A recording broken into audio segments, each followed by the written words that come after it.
More than 3 years after Russian forces invaded its sovereign neighbor, the conflict with Ukraine rages on. And these last few months have felt like a constant rinse and repeat. One step forward, two steps back when it comes to ending the war. So at the risk of oversimplifying things, Russia wants Ukraine's land, plain and simple. Ukraine, on the other hand, they want Russian forces out. They don't want to sacrifice any land that's currently occupied by those forces. And since joining NATO just won't happen, Ukrainian President Volodymyr Zelensky wants some sort of geopolitical security guarantee. So what would peace look like? How far are we really from crossing that finish line? And what role will the U.S. play in finally ending the bloodshed? We saw renewed progress toward peace this week after the Trump administration first announced a 28-point peace plan. That then turned into a 19-point peace plan following revisions which were done in concert with Ukraine. The consistent back and forth between Russia, Ukraine, the United States, and even the European Union keeps this story really hard to pin down. So I'm joined now by the Post's Caitlyn Doornbos, who's been covering the intricacies of this brutal war, both from Washington, D.C. and on the ground in Ukraine, and a U.S. military veteran who is alongside Ukrainian troops on the battlefield. His call sign is Jackie. So Caitlyn, I want to start with you and the U.S. position on Ukraine. It seems to have shifted once President Trump got back into the Oval. So bring us up to speed here. Prior to President Trump coming to office, the U.S. had not engaged with Vladimir Putin since the invasion began. So that kicked us off in a new direction as far as really talking about an end to the war rather than just sustaining Ukraine's fight in the war. So there were some definitely some positives that came out of that. However, it also allowed Putin to kind of play this game that he is now known for aggravating President Trump with, which is, let's keep the Americans online as long as we can. Let's keep them going, with a promise of wanting some kind of peace, but in our back pockets, let's just keep prosecuting our war. And really, most people that I speak to, both on the ground in Ukraine and officials here in Washington, they don't believe that Putin actually has the incentive to end his war to begin with. Now, Jackie, you train Ukraine's 3rd Assault Brigade. Is there an impact on the ground where you are when these things happen or don't happen, when there's peace talks scheduled, when there's people meeting, when it gets canceled? I mean, what does that look like in the reality of being on the front lines? So the bottom line is absolutely not. The Russians have adopted a strategy which started about 16 months ago, where they're pushing small groups of infantry kind of relentlessly. These are one-way disposable soldiers that they're trying to push. Can I just stop you right there? One-way disposable soldiers. Is that exactly what that sounds like? Yes. God, I mean, it gives you chills to just think that the troops are being sent out there by Vladimir Putin's army with no intention of them returning. Yep. They keep pushing hard. They keep conducting 4, 5, 6, 20-kilometer infiltrations where, they're definitely going to be destroyed before they get back out ever again. We still have to deal with them. We still have to kill them. We kill a lot of them. It's not we've got drone operators who have hundreds, like over 500 of kills to a man. We've got infantrymen who've got dozens or in some cases hundreds of kills to a man. And it's nothing special for a Ukrainian soldier to have 200 dead Russians to his name. So they keep pushing hard no matter what the talks say, no matter what's going on with the high level. The Russians are pushing very hard into Ukraine as hard as they possibly can, and we are defending as hard as possibly we can. So now, Caitlyn, this brings me to a question of these tomahawks. It's been yes, no, yes, no, yes, no, yes, no. Back in October, the president was quoted as saying that he'd actually, I don't want to use the word taunt, but kind of threw it out to Putin where he said, if I gave a couple thousand tomahawks to the Ukrainians, would you like that? And Putin didn't like the idea. He was pretty pissed about it. So they do seem to have, at least in theory, the power to change the trajectory a little bit, or to Jackie's point, maybe escalate on the point of the Ukrainian side where they're not only meeting force with force, but maybe even more force. Am I reading that right? Yes. I think that with this, you and I have spoken about that before too, that word escalation, and how I really, I hesitate to use it in my reporting nowadays, because that was such a hugely hand-capping role, to Jackie's point, under the Biden administration. And really here with Tomahawks is one example of how President Trump can really define his administration and foreign policy strategy as something very different than President Biden did, because President Biden, through Jake Sullivan, was increasingly handcuffing Ukraine. Yes, they gave all of these weapons, but there were so many rules attached to it. You can't shoot into Russia. Then you could shoot into Russia, but only so far. And to Jackie's point earlier, I mean, you cannot win a fight. You can't beat your aggressor without being able to levy hits at them. Just fighting them on the Ukrainian territory isn't enough. And so you're right, with these Tomahawks, it could be a decisive difference. Ukraine is already using other long-range missiles to target the oil infrastructure. And it comes down to that really being, I've been saying lately that I think it's going to come down to oil to end this war, because of that being the way that Russia funnels its funding to continue its war. And so Ukraine hitting Russian oil refineries in Russia, that not only does that help stop Russia from being able to fund its assault on Ukraine, it also helps the West and Western oil providers who want to take over that role in Europe as well. And I think as soon as we can start looking at Ukraine and supporting Ukraine as not a dependency that we are obligated to do, but actually as a business opportunity, to sound a very cold way, that's where we're going to see the most progress. And, it's just funny because, when I do go to Kyiv, I've met Jackie in Kyiv on the ground. I go with a very different attitude under this administration than I did last administration.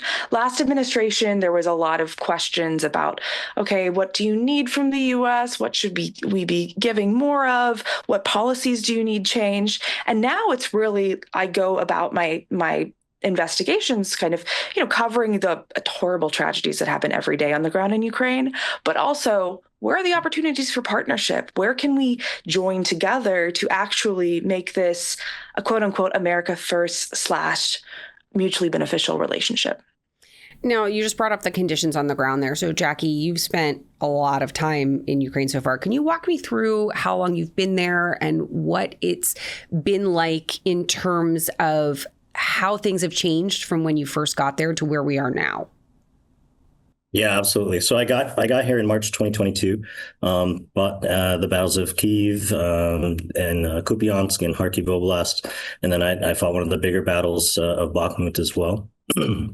And when I was in Bakhmut, that was at the beginning of 2023, and that, as I understood it when I was there, with overlapping concussions from Russian munitions striking in at and around me, I thought that was the worst that I could possibly endure from this war, and that's all changed. The boys fighting on the line, which I don't fight on the line anymore. The boys fighting on the line, they wish they could fight in Bakhmut conditions today.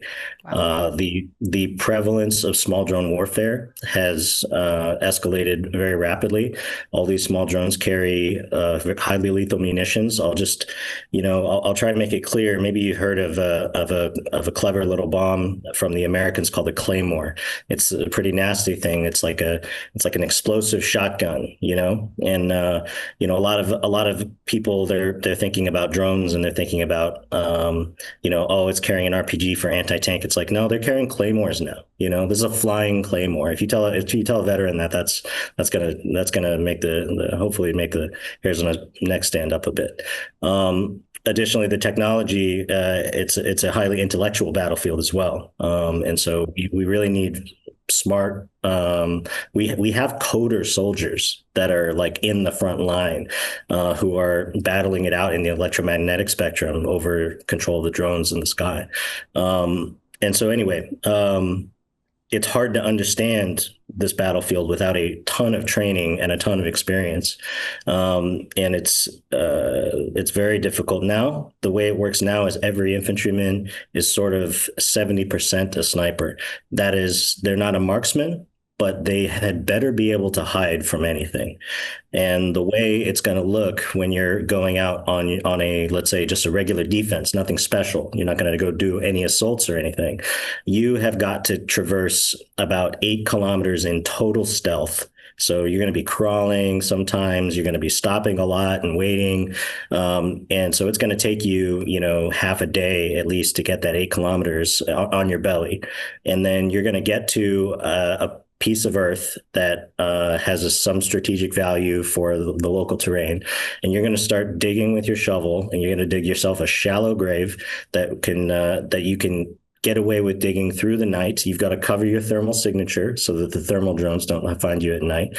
And then you're going to take your one-man piece of camouflage net and pull it over yourself and hope nobody sees you until the entire next day of the sun being up passes. You're just going to sit there and hopefully nobody finds you.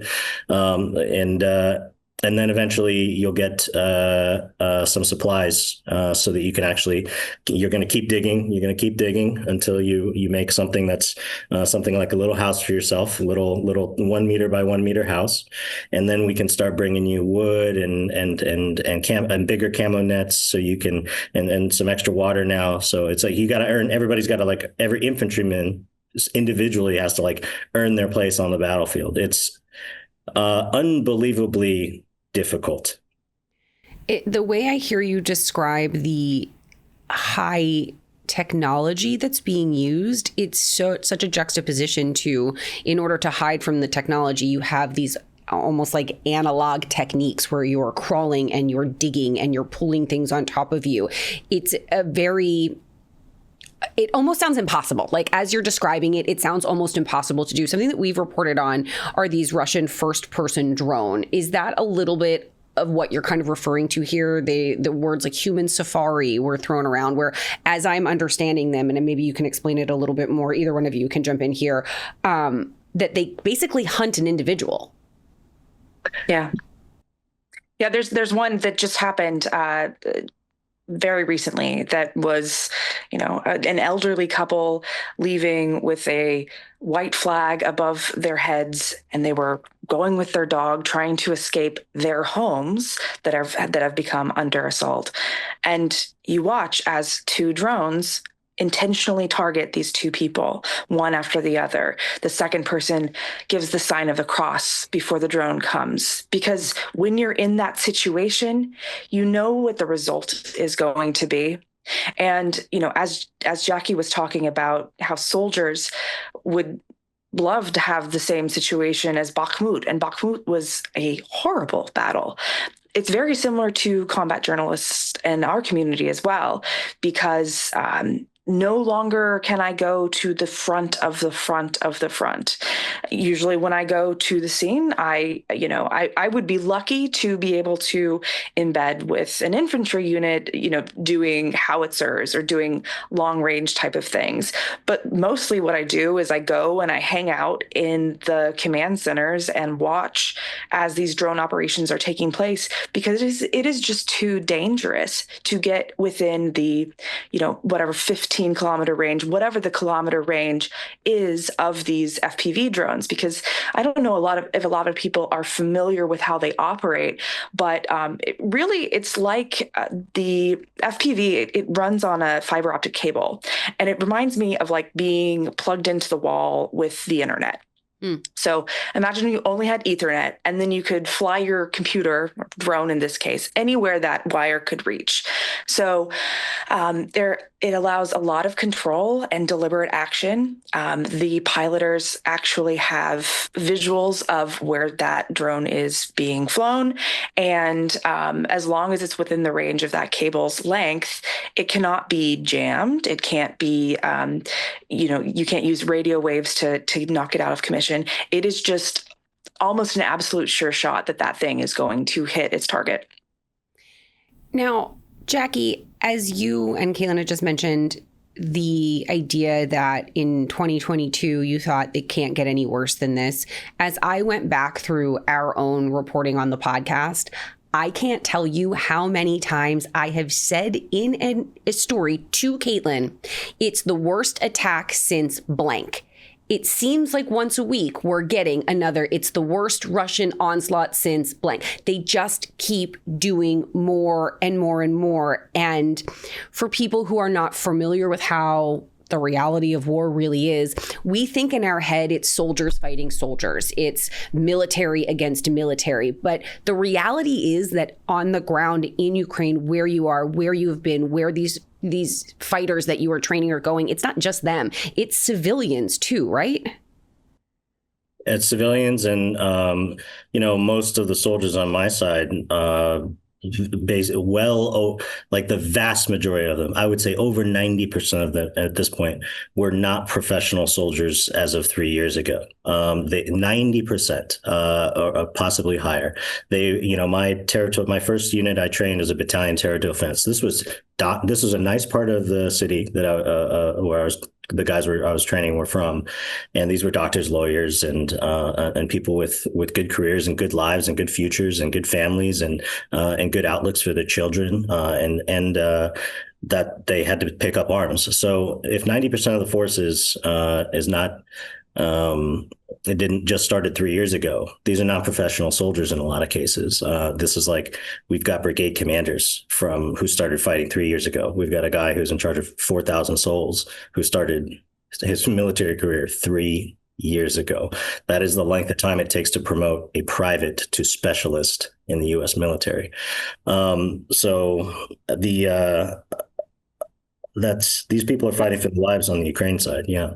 That's a really good point, Jackie, because I don't think people understand that quite enough, because President Trump often points out that, he's upset by the killing, but he usually points out that, most of the deaths are military personnel, as if, yes, they're combatants, they're fair targets, but they are a step away from civilians. So we've looked really at kind of the micro of what it is like for real to live through this, from the perspective of the military on the ground in Ukraine and from civilians on Ukraine. But Caitlyn, can you broaden this out for me a little bit for listeners? This isn't just about Ukraine and Russia. How does China come into play here? Oh, sure. Really, I think there needs to be more focus on how not just China, but China, Iran, Venezuela, all of these enemies that the United States has, they're all playing a role in this war. So China supplies Russia with quote unquote dual use products, things that can be used in a civilian purpose, but also in a military purpose, such as parts for drones and various technologies. They also have there have been reports of other military contributions that they have made to the fight. There just isn't a lot of motivation for China to want to see the war end, because for China, they like the United States distracted in keeping up with a war in Europe. That keeps us from our long pursued pivot to the Pacific. So there's really no reason for them to want it to end, even though they also want Taiwan. They want Taiwan. Exactly. Yes. Great point. If this ends with Russia getting the Donetsk region or any single part of what was a sovereign nation, and the world saying, yep, okay, you can have that, that almost greenlights China to be like, well, they did it. How about us? Totally does. It sets the precedent for China to be able to go in and take Taiwan. And then, and that's why all of these dictators of the world are uniting, right? You've got Iran that supplied the drones, and Iran built those drones some of them on Venezuelan soil. And and now you're watching as the U.S. military builds up in South America around Venezuela, the leaders of China and Russia are sending out statements supporting Venezuela because the dictators are joining forces together. And as we're looking forward to trying to end this, to trying to make peace, the U.S. is going to play a big role. From President Trump's side, from the Trump administration side, Caitlyn, what levers are left to pull when it comes to sending aid or missiles or sanctions, or what do we have in our arsenal diplomatically? Yeah, I think that we have only scratched the surface as far as sanctions go. I think it was right to target Russian oil companies. We've targeted the top two, but there are a lot of others that we can issue sanctions on, secondary sanctions on countries that purchase Russian oil. Those are the types of things that will convince people to stop purchasing Russian oil and stop that money from going in. Obviously, there's the I would say sending of weapons, but it's not even the sending of weapons. All Ukraine is asking is for the opportunity to buy U.S. weapons to use them in Ukraine. So there's opportunities more for their further sanctions. I think even just the power of President Trump in his words, I think that when he has strong statements in support of Ukraine, like we saw that statement where he suddenly said that he thought that Ukraine could possibly even push back to its original boundaries, that happened in early October. Those types of statements are enough to get Russia itching and make them nervous so that they actually do come to the table and think, oh, well, maybe we can't just play the United States. Maybe we do need to play ball and cut our losses because, as I said earlier, Russia does not have any reason to end its war right now. And also earlier last month in October, the president said what we all know, that Putin is really nice and is kind of friendly with him. And it's, in his words, meaningless. I mean, we know this. We all know this. And the president finally was just like, yep, that's the reality of the situation. So that strong language does make an impact. Now, just as we're wrapping up here, Jackie, for people at home here in the U.S., what do you want us to know? And is there anything we can do? Well, I definitely want you to know about another strategic resource that is possibly available to us depending on how we conclude this war, And that's going to be the Ukrainian fighters. So the guys who are fighting, a lot of them have been fighting since 2022, and some of them have even been fighting since 2014. The skills that they've attained and the level of competency they have in fighting a war is out of control. It's out of control. It's so good. They're so freaking good. Now, here's the thing. There's guys on the Russian side that are like that too. And right now, Venezuela is crying to Russia for support. I hope it's clear to Americans who the Russians are going to go to support at the conclusion of this war. And those highly competent Russian fighters, those drone operators, small drone operators who are they're going to give a lot of trouble to Western forces and specifically American forces. Nobody understands this on the defense analysis side, that these fighters, when the war is done, they're going to be dispersing, just as the Wagner fighters that I fought in Bakhmut dispersed into the Russian army. And now I'm basically fighting Wagner tactics across the whole Russian army right now, which sucks. You're going to see that explode worldwide. And you're going to see it explode into many different criminal groups, cartels, who are going to use the small drone tactics are going to be exploited by anybody who is kind of a have-not when it comes to military weapons and supplies. And if we have a tentative alliance with the kind of Ukrainians and they feel that way about it afterwards, we're probably not going to get the support from them, and we really need it. We really need these guys. That's why I'm over here, to try to make sure that we maintain that connection. So I believe wholeheartedly that I'm here and I'm supporting American interests while I'm here. So that's the reason why. Jackie, thank you so much for your service, and thank you for joining us from Kyiv right now. And Caitlyn, of course, as always, thank you so much. Yeah. Thanks.